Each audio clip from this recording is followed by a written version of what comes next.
लेकर सरकार दोहरी नीति अपना रही है। पहले खुद कहती है कि ये बल तो भारत संघ के सशस्त्र बल है। जब दिल्ली हाई कोर्ट इसे आधार बनाकर इस बल को ओपीएस में शामिल करने का फैसला देती है तो केंद्र सरकार उसे नहीं मानती। केंद्र सरकार उस फैसले के खिलाफ सुप्रीम कोर्ट में चली जाती है, मामले पर स्टे हो जाता है। अब इसी तरह का एक अन्य मामला सामने आया है। वित्त मंत्रालय के 2008 में जारी एक कार्यालय ज्ञापन ओएम में कहा गया था कि जिन कर्मियों का 4800 रुपए का ग्रेड पे है और उन्होंने 4 साल की नौकरी कर ली है तो उनका ग्रेड पे 5400 रुपए हो जाएगा।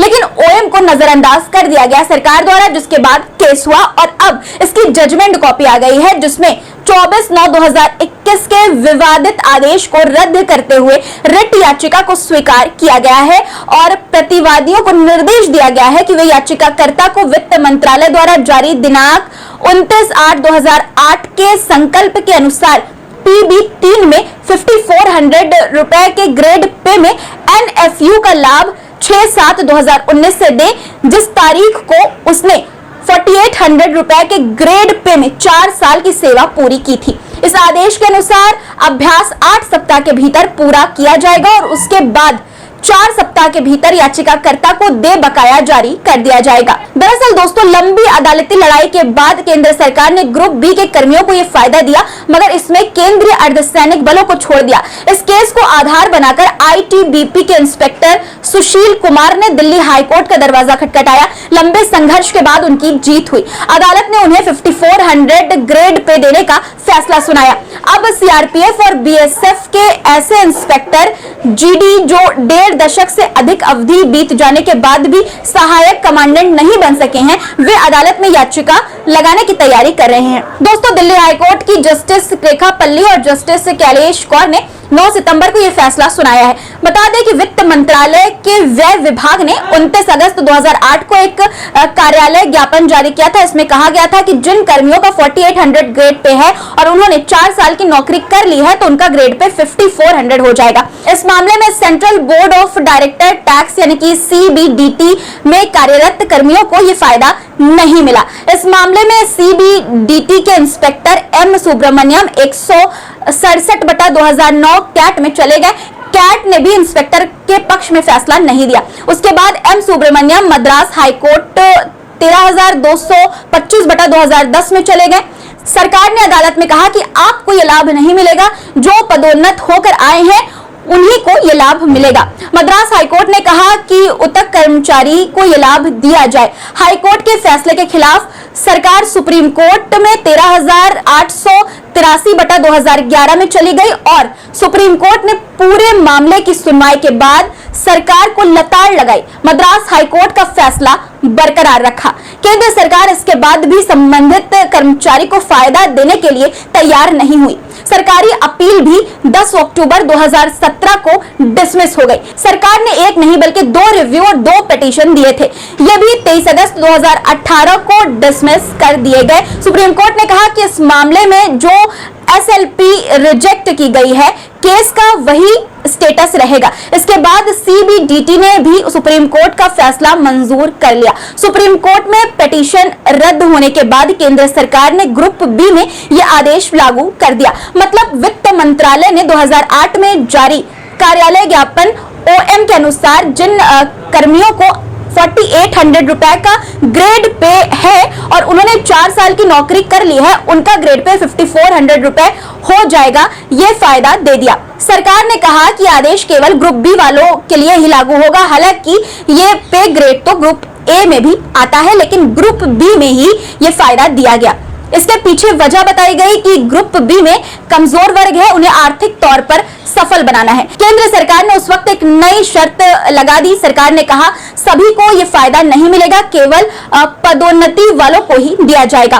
खास बात है कि केंद्र सरकार ने सभी वर्गों में यह फायदा दिया, लेकिन अर्धसैनिक बलों को इससे बाहर रखा। ग्रुप बी सिविल वालों को लाभ मिला, लेकिन CAPF को नहीं दिया गया।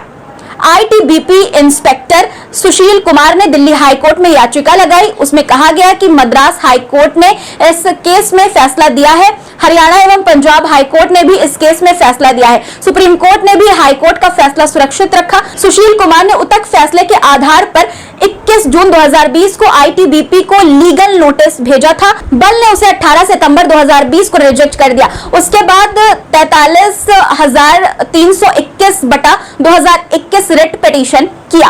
दिल्ली हाईकोर्ट ने यह कहकर पिटीशन को डिस्पोज कर दिया कि विभाग इस रिट पिटीशन को ही प्रतिवेदन माने, इसी पर एक विस्तारित आदेश जारी करे। इसके बावजूद विभाग ने प्रतिवेदन को 24 सितंबर 2021 को रिजेक्ट कर दिया। उसके बाद रिट पिटीशन हाईकोर्ट में लगाई गई। अब दिल्ली हाईकोर्ट ने आईटीबीपी में कहा है कि 8 सप्ताह में याचिकाकर्ता को वित्त मंत्रालय के 2008 में जारी कार्यालय ज्ञापन ओएम के अनुसार फायदा दिया जाए। यह फायदा 6 जुलाई 2019 से देना होगा, यानी बाकी अवधि का एरियर भी मिलेगा। इस फैसले के बाद सीआरपीएफ और बीएसएफ के सैकड़ों इंस्पेक्टरों की उम्मीद बंद गई है। इन बलों में ऐसे बहुत से इंस्पेक्टर हैं जिन्हें 4800 के ग्रेड पे 4 साल हो गए हैं, लेकिन उन्हें 5400 रुपए का ग्रेड पे नहीं मिला। दोनों बलों में कार्यरत इंस्पेक्टर अब अपने विभाग को प्रतिवेदन देने की तैयारी कर रहे हैं। अगर विभाग उसे रिजेक्ट करता है तो वे भी दिल्ली हाईकोर्ट की शरण लेंगे। सीएपीएफ के तहत कई अर्धसैनिक बलों के विभिन्न विभागों में पदोन्नति को लेकर बड़ा संकट है। कैडर रिव्यू और पदोन्नति को लेकर अदालतों में मामला चल रहा है। सीआरपीएफ और बीएसएफ में सिपाही से लेकर निरीक्षक तक और कैडर अफसर खासतौर पर सहायक कमांडेंट पदोन्नति के लिए परेशान है।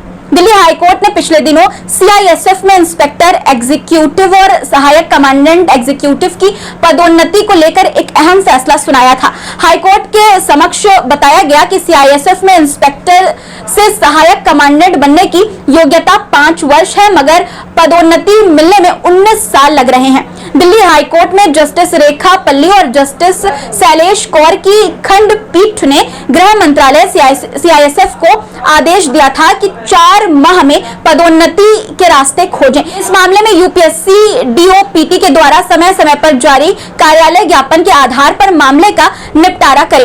दोस्तों, ये फैसला दिखाता है कि जो न्यायिक लड़ाई लड़ता है वो कुछ भी पा सकता है, जो नहीं लड़ता उसके हाथ कुछ नहीं लगता।